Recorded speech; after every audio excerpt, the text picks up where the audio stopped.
This is a debate challenge for the Humane Society of the United States.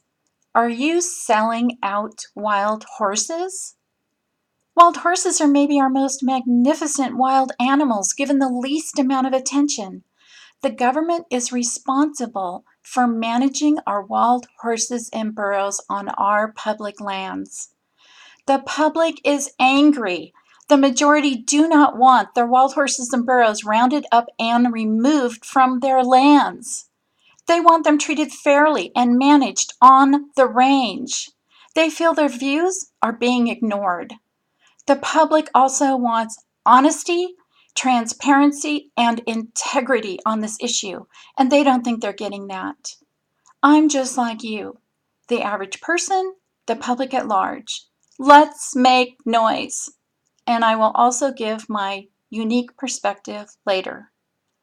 Why am I talking about this now? Because in April, the Humane Society of the United States, HSUS, announced that it has proposed a management plan that offers a brighter future for wild horses and burros living on your public lands and has worked with other animal welfare and wild horse advocates. It appears the plan was created without any input from Nevada organizations that advocate to protect wild horses and where most of the horses live, and without input from knowledgeable wild horse advocates. Who did create this plan along with HSUS? An organization, sister affiliated, Humane Society Legislative Fund, ASPCA, Return to Freedom, and American Mustang Foundation.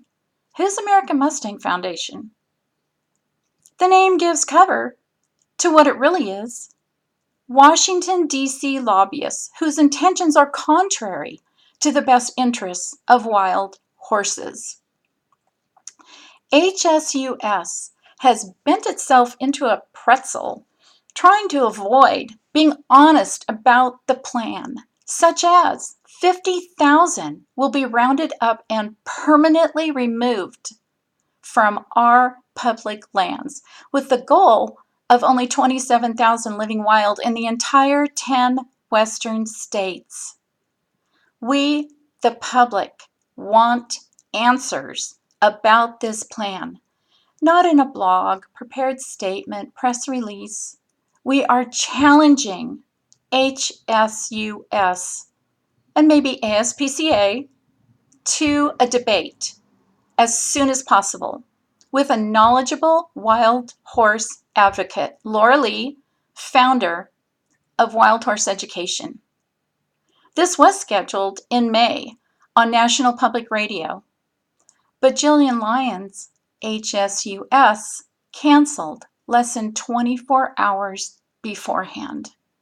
Ms. Lyons had one softball debate in April with Marty Irby, who is a former HSUS employee.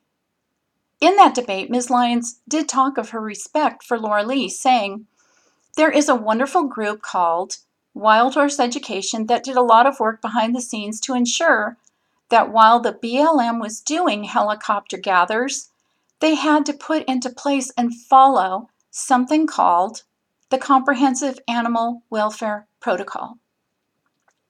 I have been a long time hardworking volunteer and donor for HSUS, and I moved into a higher level and served on the Nevada State Council. They gave me the plan, but they're not showing it to you. I don't think they want you to have it.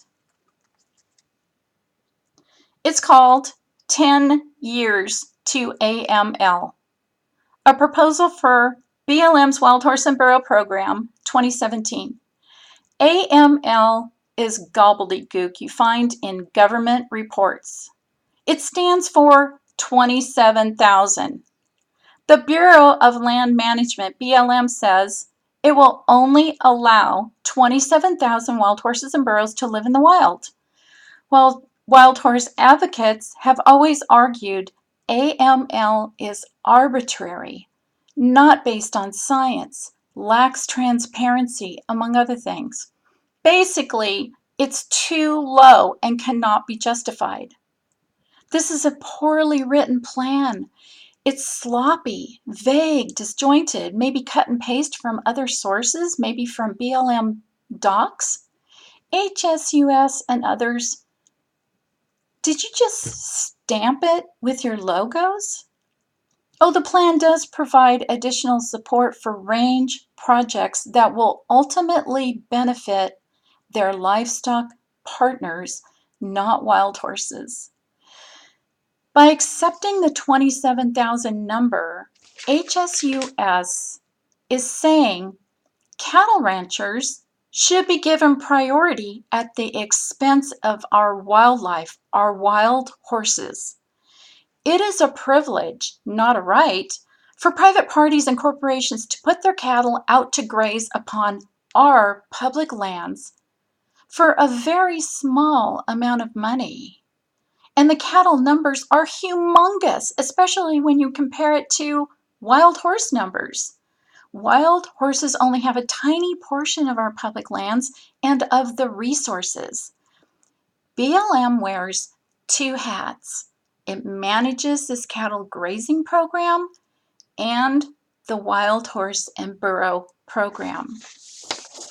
HSUS has been stealthily pitching their plan to government agencies and our elected officials, members of Congress.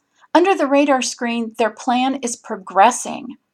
Not surprisingly, BLM adopted the plan and made it a part of its wild horse and burro program.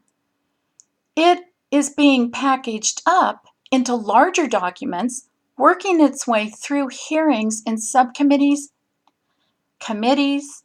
Ultimately, it will be voted on by your elected officials in both houses of Congress to fund fiscal year 2020. There is a plan I think the public would support. It's the 2013 National Academy of Sciences report entitled Using Science to Improve the BLM Wild Horse and Burro Program, A Way Forward. It is written by the most respected scientific body in the world. BLM commissioned it, $1 million plus, and then ignored it. Science tends to support wild horses and their advocates. HSUS, ASPCA, Return to Freedom. If you are not going to push back and genuinely advocate for wild horses, stay out of it. You told us, the public, gathers and removal of horses from public lands should be rare. BLM's argument for horses and burros being removed is incredibly hypocritical. Do not support the argument there is an overpopulation of wild horses and burros. Kitty Block, President, CEO of HSUS. Your publication is all animals. Advocacy for all animals or a sales hook? I feel betrayed. HSUS, agree to this challenge or I will not support you. I want my donations returned to me. I'm removing you as a beneficiary. What actions other supporters want to take is up to you. I have a pin. I earned it from HSUS. But notice I'm not wearing it over my heart. And I have a card sent to me from David Ballmer, Director of Philanthropy, Humane Society Legislative Fund, Washington, D.C., thanking me for my donations. There's a note I need to make here, and that is local humane societies across America are not affiliated with the Humane Society of the United States, HSUS, which is what I am talking about here. Liking, sharing, commenting make a difference. I'm Colette. This is my opinion. Later.